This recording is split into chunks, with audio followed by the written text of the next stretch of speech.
also been wondering, and this is maybe really stupid of me to ask, but how many of you would listen to an ASMR podcast by me? Like, is that something that you'd be interested in? Hey everybody, hey everybody, hey everybody, hey everyone, hey guys, hey guys, hey guys, hey guys, hey guys, hey guys. Don't expect too much of a professional setup from this video, because I am literally just having fun, trying some stuff out.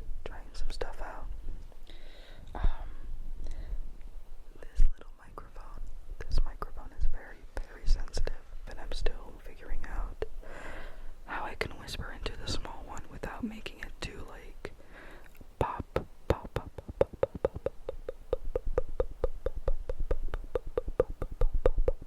Poppy, if you know what I'm saying. The reason that I am sitting here with the two handheld microphones today is because I am experimenting with a setup for my music stuff. I see why the pop filter's on there.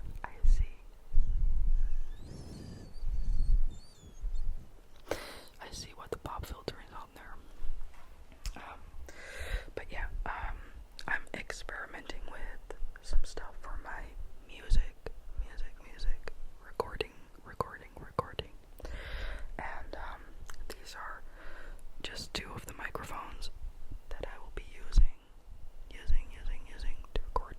to record.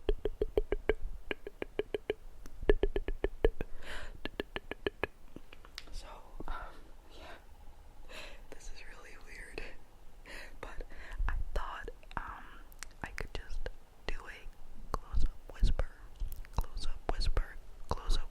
I see. Close-up whisper. That's better, isn't it? Close-up whisper. While I ramble and tell you guys a little bit more about what I'm doing and what these microphones are, and yeah. And obviously in the process of getting all of this ready for my recording stuff, I wanted to record an ASMR video because these microphones are pretty damn gnarly sound-wise. So I thought, why not try it? I have like a whole setup in front of me on the table, and as most of you guys know who've been watching my channel for quite a while, I make music, I write music, and I have in the past recorded my own music, also with the help of other people, but also by myself. And I actually have a lot of equipment like microphones, and I have an audio interface, which is also what I'm currently using to be able to record with these microphones, because obviously you cannot plug these directly into your laptop or whatever I'm recording with, or recording the sound with. So yeah, it's a bit of like a technical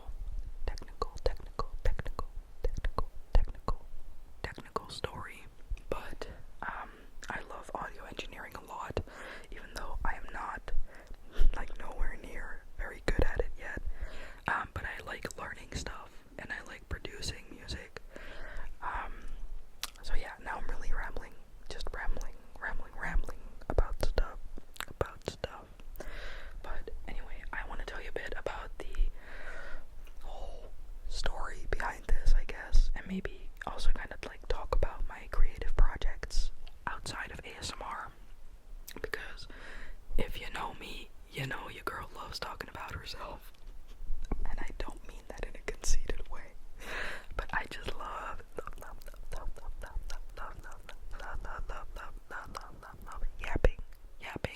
yapping. I also love how isolated these microphones are. Like, it's really binaural. It's also because I put them in different like outputs, like different stereo channels, but that's good and that's nice. So yeah,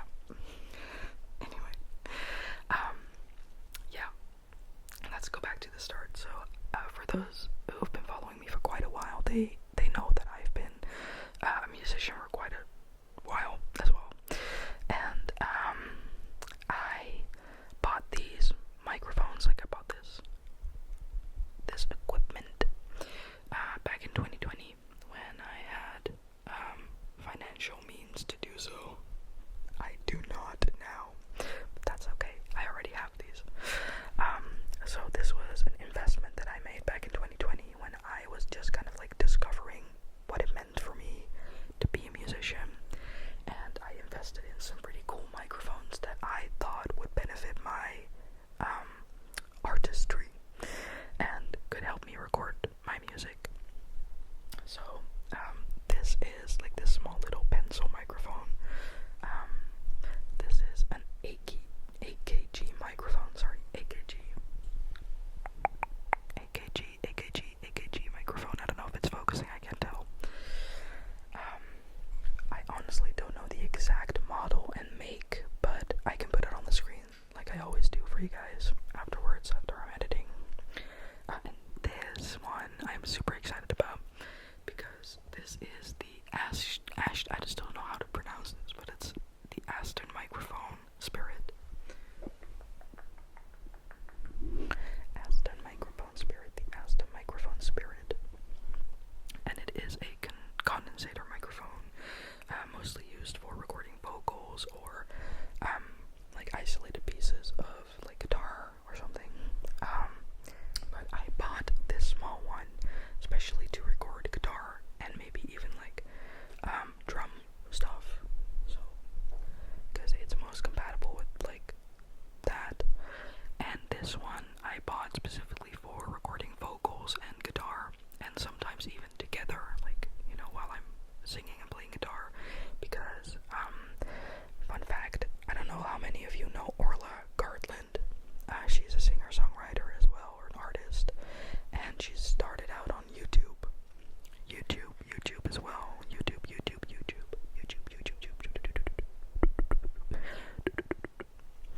And I think I discovered her about like 10 years ago when she was also just getting started.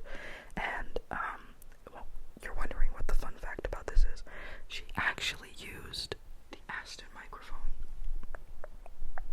this one, to record her vocals and her guitar playing. And I saw that, and I, you know, listened to how the music sounded that she recorded with it, and I was just immediately like captivated. I was like, oh my god, I need that microphone. So when I finally was old enough and like had the means to buy some equipment, I made sure that this was the first purchase that I had, or like that I bought.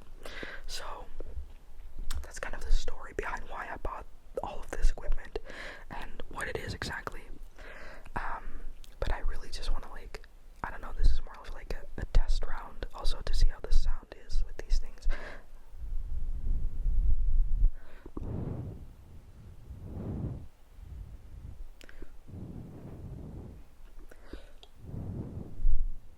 It's funny.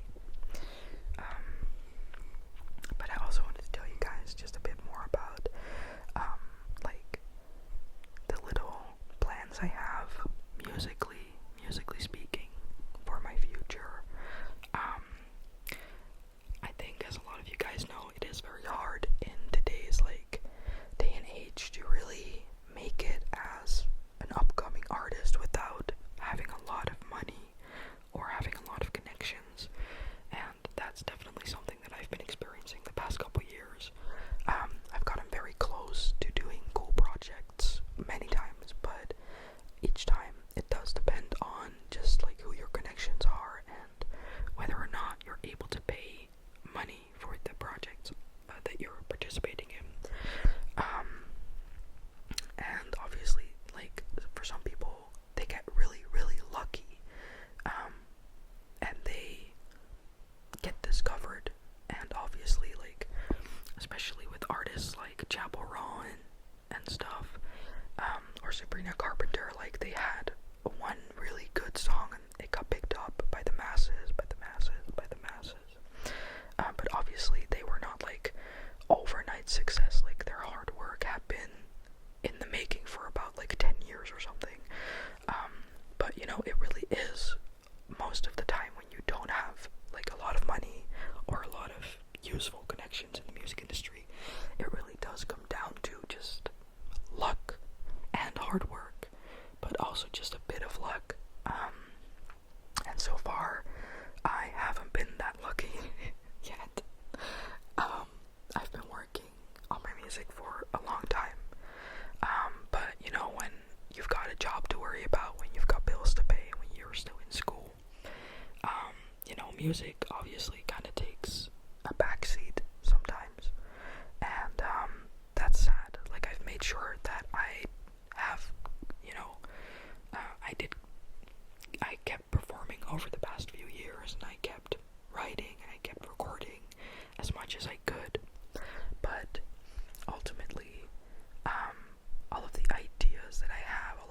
I write, like,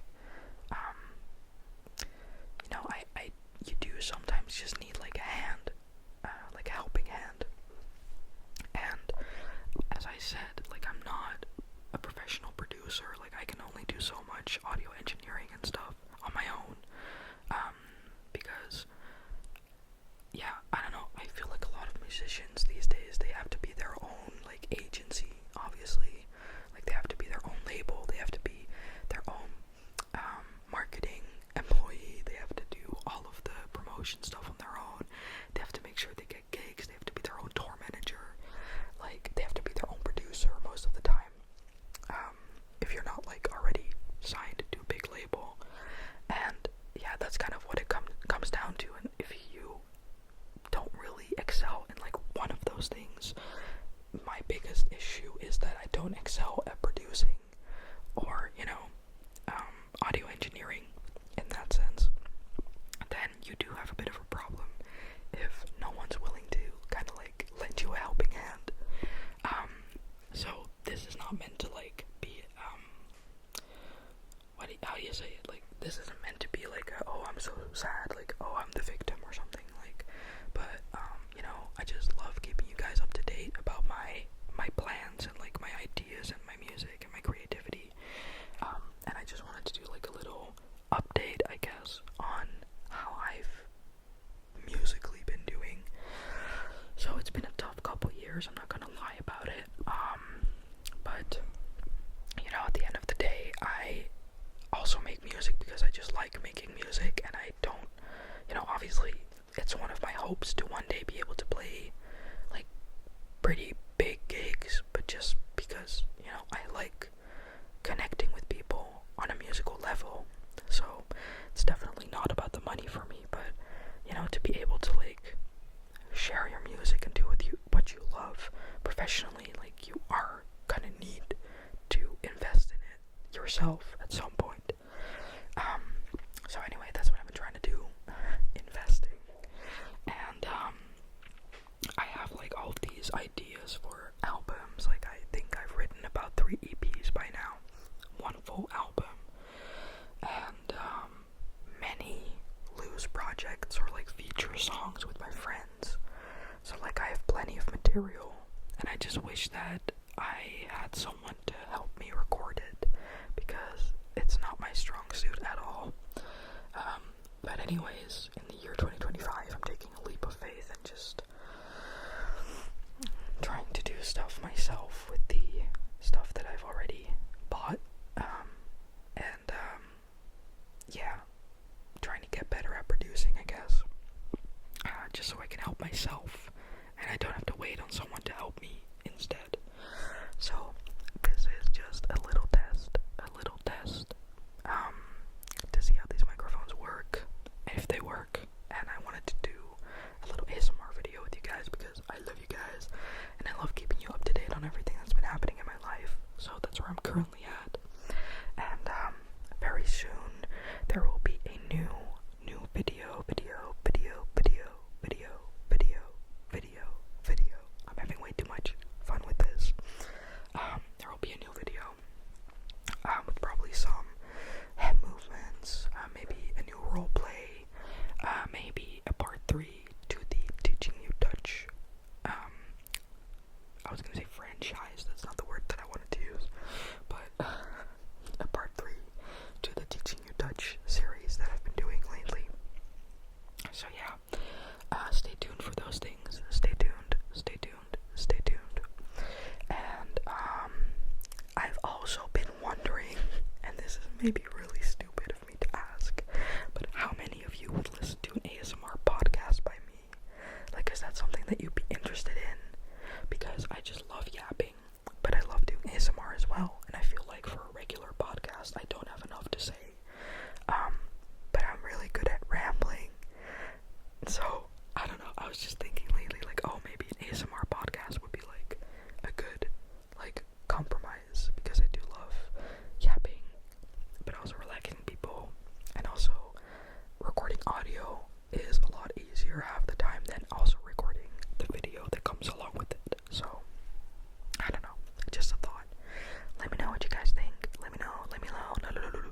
Let me know. Let me know.